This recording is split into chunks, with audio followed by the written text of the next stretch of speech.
اگر تو عمران خان، جب یہ پی ٹی ایم والوں کو مشورہ دے رہے ہیں نا عمران خان کہ دیکھیے ان پر اعتبار نہ کیجیے گا، نواز شریف 3 بار کا ڈسا ہوا ہے، پیپلز پارٹی وہاں ایک پھانسی، جنازہ، قیدیں، سب کچھ لے کے بیٹھی ہوئی ہے، نون لیگ جلا وطنی آج بھی لے کے بیٹھی ہوئی ہے، دوسری جلا وطنی۔ سو برائے مہربانی آپ ان کو یہ نصیحت نہ کریں، خاص طور پر اپنی سیاسی فہم اور فراست سے بخدا میں آپ سے گزارش کروں گا کہ ان کو محفوظ رکھیں، بلکہ یہ آپ کی سیاسی حکمت سے ہمیشہ محفوظ ہی رہیں گے، کیونکہ آپ کی سیاسی حکمت نے آپ کے ساتھ جو کیا ہے وہ ایک عبرتناک باب ہے تاریخ کا۔ کس طرح سے ایک آدمی جو اسٹیبلشمنٹ کا موسٹ لاڈلا رہا، جس کو بہت پیار سے اس کے لیے ہر ادارے کو ملیا میٹ کر دیا گیا اس کو طاقت میں لانے کے لیے، اور اس کے بعد جب وہ اس کی بدترین کارکردگی کے باوجود جب وہ حکومت سے آئینی طریقے سے فارغ ہوا تو اس کے بعد 1 سال تک، بلکہ 9 مئی تک، ہر طرح سے اس آدمی کے نخرے اٹھائے گئے، اتنے کہ پی ڈی ایم والے حکومت لے کر ان کی پارٹیز کی آپس میں تلخیاں ہو گئیں، پارٹیز کے اندر تلخیاں ہو گئیں کہ یہ حکومت کیوں لے بیٹھے ہم نے تو بیڑا غرق ہو گیا، عمران خان کا تو وہی کچھ نہیں رہا، یہ تو پھر واپس آ رہا ہے۔ اس قدر لاڈ کے ساتھ، اس قدر یعنی پروٹیکشن کے ساتھ عمران خان کو یہ سارے موقع ملے، انلیس اینڈ انٹل اس نے خود جا کے بم پہ لات ماری۔ اور میں آپ سے گزارش کروں کہ اب وہ تو سیاسی جماعتیں تھیں، پیپلز پارٹی، نون لیگ یا باقی، وہ سیاسی جماعتیں ہیں۔ عمران خان سے اب یہ پوچھنا چاہیے کہ دوسروں کو مشورہ آپ دے رہے ہیں، پہلے آپ یہ بتائیے آپ نے کوئی سیاسی پارٹی بنائی تھی؟ آپ نے اس کا کوئی پولیٹیکل سٹرکچر بنایا تھا؟ آپ کی پوری پارٹی میں کوئی ایک ایسا آدمی جو یعنی جس کو کہا جائے کہ وہ عزت دار ہے، غیرت دار ہے؟ یہ سارے کے سارے ریت کی دیواروں کی طرح کیوں چلے گئے ہیں؟ کیونکہ عمران خان صاحب، آپ کو وہ لوگ چاہیے تھے جو آپ کے ساتھ بیٹھ کر آپ کی ننگی گالیاں سن کے بھی برا نہ منائیں، آپ کے ٹھڈے کھائیں، برا نہ منائیں، آپ کے سامنے صرف وہ بات کریں جو آپ سننا چاہتے ہیں۔ یہ آپ نے اپنے ان ساتھیوں کا انتخاب کیا۔ اب اس کسوٹی اور پیمانے پہ جو آدمی پورا اترے گا، یعنی وہ آپ کی ننگی گالیاں بھی کھائے، وہ محفل میں اپنے آپ کو ذلیل بھی کروائے، اسے قبول ہو، وہ آپ کی بشرا بی بی کو بھی قبول کرے، وہ آپ کے عثمان بزدار کو بھی سلوٹ کرے اور اس کو ڈیفینڈ کرے، اس کو ڈیفینڈ کرنا پڑے، اس کے بعد وہ آپ کی تمام نالائکیاں اور جہالت کو قوم کے سامنے ریکارڈ پہ ٹاک شوز میں جا کے بھی ڈیفینڈ کرے۔ تو اس کسوٹی پہ جو آپ نے کسوٹی خان صاحب رکھی ہوئی تھی، اس کسوٹی پہ کوئی غیرت مند آدمی، کوئی عزت دار آدمی پورا ہی نہیں اتر سکتا۔ یعنی جو آدمی محفل میں بیٹھ کے آپ سے ننگی گالیاں کھا کے مسکرا رہا ہے اور بغیرتی سے اپنا کام آپ کے لیے کیے چلا جا رہا ہے، وہ آدمی نالائق ہوگا، وہ آدمی بغیرت ہوگا، اس آدمی کا کوئی اصول نہیں ہوگا، اور وہ آدمی کبھی بھی آپ کے ساتھ نہیں ہوگا، وہ ہمیشہ اپنے لالچ کے ساتھ ہوگا۔ جب تک وہ لالچ اس کو ملتا رہے گا، وہ گالیاں بھی کھاتا رہے گا، پیسہ بھی کماتا رہے گا، اقتدار بھی کماتا رہے گا، مزے لیتا رہے گا۔ لیکن جیسے ہی آپ پر مشکل آئے گی، وہ اپنے اندر کی نفرت نکالے گا، وہ یاد کرے گا ان محفلوں کو جب آپ نے انہیں گالیاں نکالی تھی اور برداشت کرنا پڑا تھا اسے۔ جب آپ بے غیرتوں کی ایک ٹولی بنا کے اس میں خوش رہنا سیکھ لیتے ہیں، تو پھر جب مشکل وقت آتا ہے تو بغیرت اس طرح سے بھاگتے ہیں جیسے آپ کی پارٹی سے بھاگے ہیں۔ آپ نے تو کبھی کوئی پارٹی بنائی ہی نہیں۔ سو ان کو مشورہ نہ دیں جو کئی مرتبہ اس امتحان کو بھگت کے سرخرو ہو چکے ہیں تاریخ کی عدالت میں، اور آج بھی ریلیونٹ ہے۔ ان کو آپ کے مشورے کی ضرورت نہیں ہے۔ اچھا، اب آگے آئیں۔ عثمان بزدار کی جس طرح سے حمایت کی عمران خان نے اور جس طرح سے اس کو اصرار کیا، پوری دنیا جانتی ہے۔ میں آپ کو یاد دلانا چاہتا ہوں کہ پارٹی ورکر کو جو یہ کہا کرتا تھا نا، جھوٹ میں سادہ آدمی کو بنایا ہے،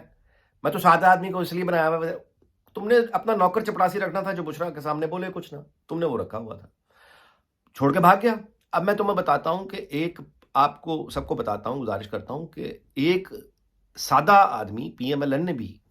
وزیر اعلیٰ بنایا تھا، اس کا نام ہوتا تھا غلام حیدر وہیں۔ 1990 سے لے کے 93 تک ایک بالکل سادہ پارٹی ورکر غلام حیدر وہیں، جس کو پہلے وہ نگران وزیر اعلیٰ بنا، الیکشن کے بعد اسی کو وزیر اعلیٰ بنایا گیا، وہ تھا غلام حیدر وہیں، اور وہ ایک سادہ کارکن تھا۔ لیکن چونکہ اس پارٹی میں عزت موجود ہے، لیڈر اپنے کارکن کی عزت کرتا ہے، کارکن اپنے لیڈر کی عزت کرتا ہے، تو جب مشکل وقت آیا، جب وار آیا اسٹیبلشمنٹ کی طرف سے اس وقت کی 93 میں، تو جو بھاگنے والا آدمی تھا نواز شریف کو چھوڑ کے، اس کا نام تھا منظور وٹو، جو سپیکر تھا، کیونکہ اس کے اپنے ایمبیشنز پہلے سے موجود تھے۔ وزیر اعلیٰ بننے کے۔ غلام حیدر وائیں کے خلاف جب عدم اعتماد کا ووٹ آیا اور اس کو وزارت اعلیٰ گئی تو اس نے کوئی پریس کانفرنس نہیں کی تھی، اس نے کوئی سیاست چھوڑنے کا اعلان نہیں کیا تھا، اس نے نواز شریف کو چھوڑنے کا اعلان نہیں کیا تھا، وہ اپنا ووٹ آؤٹ ہوا ہے، پارلیمنٹ سے باہر آیا، سادہ آدمی سا رکشے میں بیٹھ کے نکل گیا۔ مطلب وہ مثال بھی میں نے آپ کو بتا دی ہے کہ کارکن کو اگر آپ وزیر اعلیٰ بناتے ہیں تو وہ کارکن آپ سے مخلص ہوتا ہے، لیکن کوئی کارکن آپ سے مخلص تب تک نہیں ہو سکتا جب تک اس کو عزت نہیں ملتی۔ یہ دلوں کے سودے ہیں، یہ نظریاتی جذباتی لوگ جب کھیلا کرتے ہیں، جانوں کو لڑایا کرتے ہیں، یہ دنیاوی نفع نقصان سے اوپر نکل جاتے ہیں۔ دنیاوی نفع نقصان سے کون سی چیز اوپر نکالتی ہے؟ عزت۔ عمران خان نے کبھی اپنے کسی پارٹی لیڈر کو عزت نہیں دی، وہ اس کو آج چھوڑ کے جا چکے ہیں۔ یہ نشان عبرت ہے ہمارے سامنے، اور اللہ رحم کرے، مطلب یہ کہ کسی کو بھی مصیبت میں دیکھ کے ظاہر خوش تو نہیں آدمی ہو سکتا، لیکن عبرت طاقت کا ایک مزاج ہے جی۔ اس کا کوئی پاکستان سے تعلق نہیں ہے، ولاگ اس بات پہ ختم کرتے ہیں کہ طاقت کا ایک مزاج ہے، ہزاروں سال سے ہے، اور اس کا کوئی کسی خاص خطے سے کوئی تعلق نہیں ہے۔ مزاج ایک ہی ہے، جیسے انسان ایک جیسے ہیں۔ اقتدار کا جو کھیل ہے یہ بڑا خونی اور بڑا ظالم کھیل ہے، ہزاروں سال سے چل رہا ہے، اور پرانے زمانے میں جب یعنی کسی علاقے کو فتح کیا جاتا تھا تو بادشاہ اور اس کے تمام پرانے بادشاہ اور اس کے تمام اہل خانہ کو، بچوں تک کو نہیں بخشا جاتا تھا، ان کی لاشوں کو مار کے ٹانگ دیا جاتا تھا بازاروں میں، یا وہ جو شہر کے وہ جو اگر کوئی دروازہ ہے، کوئی فصیل ہے، کوئی دروازے، پرانے زمانے میں شہروں دروازوں میں دیوار میں ہوتے تھے ایسے، دیواروں ایسے اور دروازے، تو ان دروازوں پہ لاشیں ٹانگ دیا کرتے تھے تاکہ جو راستے میں آنے جانے، مطلب وہاں کے مقامی لوگ ہیں وہ دیکھ لیں، ان میں اگر کوئی سابق بادشاہ کا وفادار ہے تو وہ دیکھ لے وہ دنیا سے جا چکا ہے، اور اس کا حشر دیکھ لے، اور اس کے بعد نئے بادشاہ کی اطاعت کرے۔ یہ کیا کرتے تھے۔ زمانہ بدلا، قومی ریاستیں آئیں، یہ سارا ڈیموکریسی، یہ آئین، یہ ٹرانسفر آف پاور، ہزاروں سال کے بھیانک تجربوں کے بعد انسان کا اجتماعی شعور پہنچا تھا، جس کو ہم نے بہرحال ماننے سے انکار کر دیا۔ لیکن جس حد تک بھی مانا یہ اسی کی برکتیں ہیں کہ ابھی تک عمران خان صاحب زندہ سلامت بیٹھے خطاب فرما رہے ہیں، اور سب جانتے ہیں کہ کچھ بھی ہو جائے، اب آج کے دور میں یہ ممکن نہیں ہے کہ عمران خان کو اس طرح سے پھانسی چڑھا دیا جائے، یا زیادہ سے زیادہ عمر قید ہو سکتی ہے، وہ بھی مطلب۔ تو جس طرح سے میں نے آپ سے گزارش کی ہے کہ طاقت کا ایک مزاج ہوتا ہے، تو طاقت کو یہ للکار بیٹھا ہے، اب وہ چاہیں تو اسے 5 منٹ میں اٹھا کے آج بھی لے جا سکتے ہیں۔ کیوں نہیں لے جا رہے؟ اس لیے کہ وہ عبرت کا نشان بن کے سارے پاکستانی دنیا بھر میں دنیا دیکھ رہی ہے اس کو کہ یہ اس کا حال ہے، جس حال میں وہ آ گیا ہے۔ سب سے بڑا ظلم اس میں یہ ہوا کہ عمران خان نے اس گالم گلوچ کے ساتھ، اس بدتمیزی کے ساتھ، 9 مئی کے اٹیک کے بعد